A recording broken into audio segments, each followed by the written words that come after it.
आजकल दुनिया में कुछ ज़्यादा ही घटिया प्रवृत्ति के लोग रहते हैं। ये तो हम देखते भी हैं और सुनते भी हैं कि आजकल जो क्राइम है वो हद से ही ज़्यादा बढ़ गया है। और कुछ लोग तो ऐसी घटनाएं कर बैठते हैं या ऐसी हरकतें कर बैठते हैं जिससे कि उन्हें इंसान कहने में भी शर्म आ जाती है। आज जो मैं आपको घटना सुनाने वाली हूँ, जब आप इस घटना को सुनेंगे तो आपका भी इंसानियत से भरोसा उठ जाएगा। एक व्यक्ति जो अपने ही पड़ोस में रहने वाली 8 साल सी मासूम सी बच्ची के साथ रेप करने के लिए या उसके साथ गलत काम करने के लिए उस बच्ची को उत्तेजना पैदा करने वाली दवाइयाँ खिलाने लग गया था, जिससे कि वो बच्ची खुद चलकर उसके पास आती थी या वो उस चीज़ का फ़ायदा उठाता था। नमस्कार, आदाब, सत श्री अकाल। मैं हूं नंदिनी यादव। आज जो मैं आपको घटना सुनाने वाली हूं, इस घटना की शुरुआत होती है मुंबई से। बात है 29 अप्रैल 2024 की, जिस दिन कोर्ट में जज साहब के सामने एक व्यक्ति पेशी पर आया हुआ था। और वो व्यक्ति जज साहब से यही कह रहा था कि सर, मुझे काफ़ी वक्त हो गया है, आप तो रिहा कर दीजिए, आप तो मुझे माफ़ कर दीजिए। और जज साहब उससे एक ही बात कह रहे थे कि अगर मेरा बस चलता तो मैं तुम्हें फांसी की सज़ा सुनाता, लेकिन शायद तुम्हारी किस्मत अच्छी थी कि अभी तक तुम्हें फांसी नहीं हुई है। और मैं तो कोशिश यही करूँगा कि तुम्हें फांसी की सज़ा मिले और तुम बाहर तो कभी निकल ही नहीं पाओ, क्योंकि तुम्हारी हरकतें ही ऐसी है। उस व्यक्ति ने जो हरकत की थी वाकई में बहुत ज़्यादा शर्मनाक हरकत थी। वो मुंबई में ही रहता था और उसके पड़ोस में एक घर था जिसमें एक बच्ची थी और उसकी माँ थी। उस बच्ची के जो पिता थे वो दुबई में कोई काम किया करते थे। उसकी जो माँ थी वो भी मेहनत मजदूरी के लिए घर से बाहर जाया करती थी। जो बच्ची थी वो स्कूल जाती थी, चौथी क्लास की छात्रा थी और उसकी उम्र थी 8 साल। अब वो लड़की जो थी वो घर पर जब तक उसकी माँ नहीं आती थी वो अकेली ही रहती थी। और जो पड़ोस वाला व्यक्ति था वो उसके घर पर अक्सर आया जाया करता था, जिससे कोई आस पड़ोस के लोग भी कोई ऑब्जेक्शन नहीं उठाते थे, क्योंकि उसकी उम्र लगभग 40-45 साल के आसपास थी और वो मासूम सी बच्ची, तो कोई इतना ध्यान भी नहीं देता था। एक दिन जब उसकी माँ नहीं थी तो वो उसके घर में आता है और उस बच्ची के साथ छेड़खानी करने लग जाता है। वो बच्ची समझ ही नहीं पा रही थी कि उसके साथ हो क्या रहा है। वो उसका थोड़ा बहुत विरोध करती है तो वो उसे मना कर देता है कि नहीं, ये सही है। और बाद में उसे कहता है कि तुमने अपनी माँ को कुछ भी बताया तो मैं तुम्हें जान से मार दूंगा। वो बच्ची डर जाती है और वो अपनी माँ से कुछ नहीं बताती। अब तो उस व्यक्ति को मौका मिल जाता है जिसका नाम सुरेश था। अब सुरेश को ये मौका मिल रहा था कि वो जानता था कि उसकी माँ काम के लिए घर से बाहर जाती है। वो उसका फ़ायदा उठाता और जब भी कोई नहीं होता उसके घर आता और उस मासूम से बच्चे के साथ छेड़खानी किया करता था। अब एक दिन उस बच्ची को उसने खाने में एक उत्तेजना पैदा करने वाली जो टैबलेट होती है वो खिला दी। अब उस बच्ची को खुद नहीं समझ आ रहा था कि वो उसके साथ हो क्या रहा है, और वो व्यक्ति इस चीज़ का फ़ायदा उठाता है। और अब शुरुआत होती है एक घिनौने खेल की। अब वो व्यक्ति जब भी उसे मौका मिलता, वो खाने में, पानी में या जिस चीज़ में भी होता, उस बच्ची को वो दवाई खिलाता और मौका देखकर वो उसके साथ रेप किया करता था। अब वो बच्ची इन सारी चीज़ों में उसका साथ देने लग गई थी। वो खुद नहीं समझ पा रही थी कि आखिर वो ऐसा गलत काम क्यों कर रही है, लेकिन वो विरोध नहीं कर पा रही थी। वक्त बीत रहा था। वो 8 साल की बच्ची रोज तो नहीं कह सकते, लेकिन जब भी उस व्यक्ति को मौका मिलता, उसकी पत्नी घर पर नहीं होती, हालांकि वो खुद भी शादीशुदा था, उसके भी बच्चे थे, जब भी उसका मौका मिलता वो उस लड़की के पास आ जाया करता था। वक्त बीत रहा था। अब वो लड़की बड़ी होने लग गई थी। 8 साल की लड़की लगभग 17 साल की हो चुकी थी। और इसी बीच में उस लड़की ने अपनी माँ को एक बार बताया भी था कि माँ, जो सुरेश अंकल है वो जब भी आप घर पर नहीं होती हो वो घर पर आते हैं और मेरे साथ गलत काम करते हैं, मुझे कुछ दवाई भी खिलाते हैं। उसकी जो माँ थी, अब हो सकता है उसने ध्यान देने की कोशिश नहीं की या उसका ध्यान ही नहीं गया। उसकी माँ ने कहा कि बेटा, कुछ नहीं है, कोई गलत काम नहीं है, तुम्हारे पापा घर से बाहर रहते हैं और जो सुरेश अंकल है वो बहुत ही खतरनाक आदमी है। अगर हम उनके खिलाफ कुछ करेंगे तो हो सकता है वो हमारी जान ले ले या हमारे साथ कुछ गलत कर दे।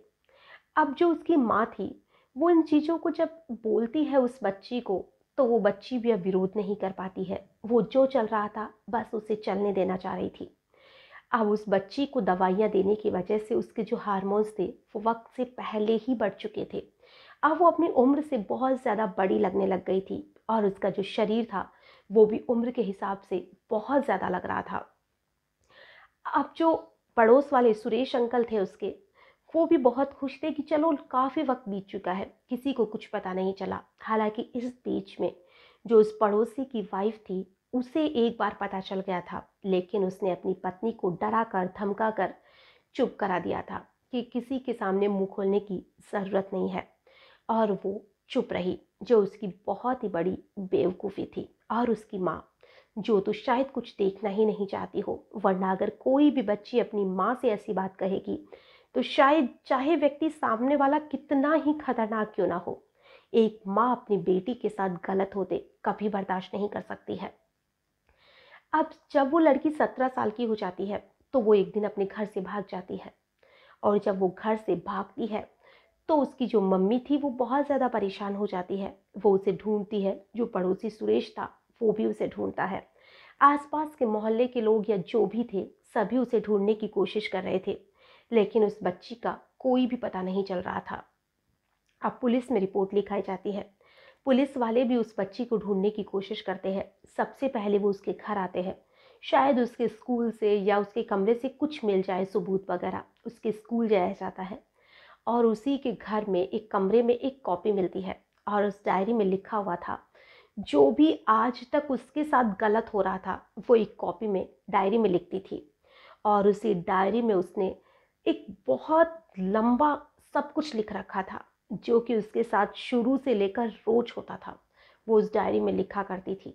और उसकी माँ उसका साथ नहीं देती थी, वो भी वो लिखती थी।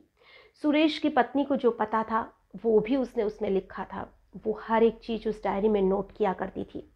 पुलिस वालों को जब वो डायरी मिली तो सबसे पहले उन्होंने सुरेश को पकड़ा कि हो सकता है इस डर के मारे कि ये बच्ची किसी को बता ना दे, शायद सुरेश ने ही उसे गायब कर दिया हो।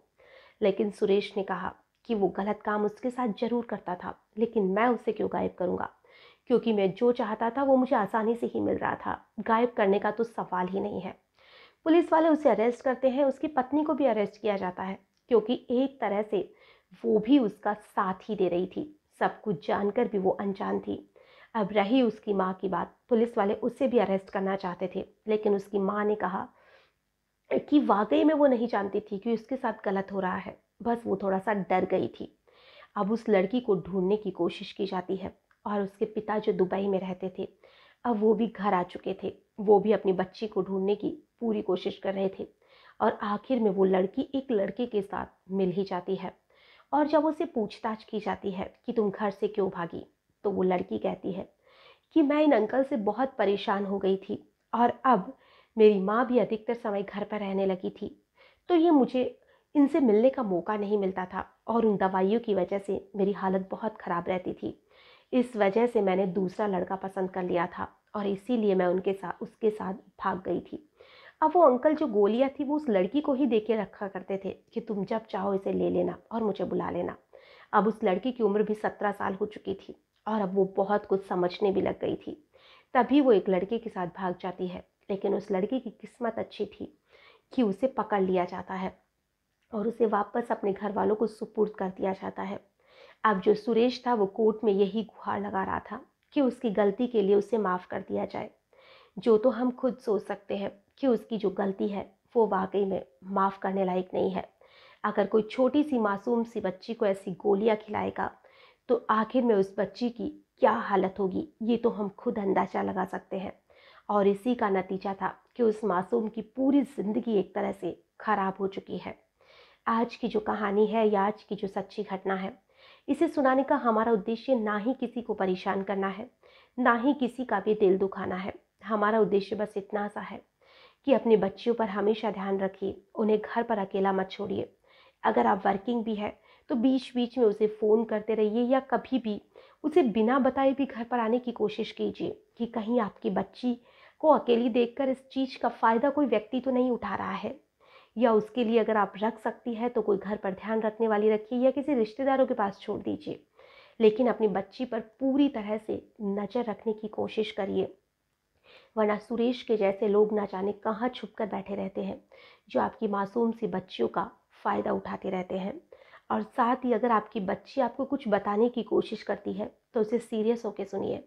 अगर वो नहीं भी बताती है तो भी उसे पूछिए कि आज पूरे दिन उसने क्या किया, आज घर में उस कौन आया था, कौन नहीं आया, स्कूल में उसके साथ क्या हुआ, रास्ते में उसके साथ क्या हुआ, क्या उसे गलत लगा, क्या उसे सही लगा। हो सकता है बातों ही बातों में उस मासूम से कुछ ऐसा निकल जाए जो आपसे छुपाने की वो कोशिश कर रही हो। आज के लिए बस इतना ही, फिर मिलेंगे किसी नई घटना में। तब तक के लिए